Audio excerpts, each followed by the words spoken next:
Ground orchid, Spathoglottis.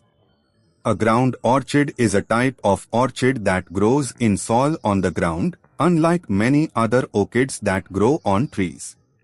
It belongs mainly to the genus Spathoglottis.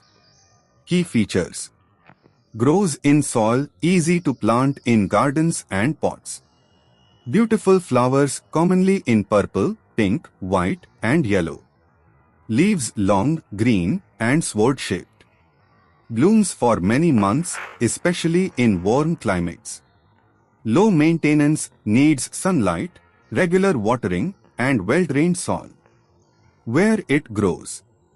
Ground orchids are common in India, Southeast Asia, tropical forests, and home gardens. Uses: garden decoration, landscaping, flowers for spiritual or cultural use, improves home aesthetics. Why it is special? Ground orchids are loved because they are easy to grow, bloom for a long time, and add bright color to gardens throughout the year.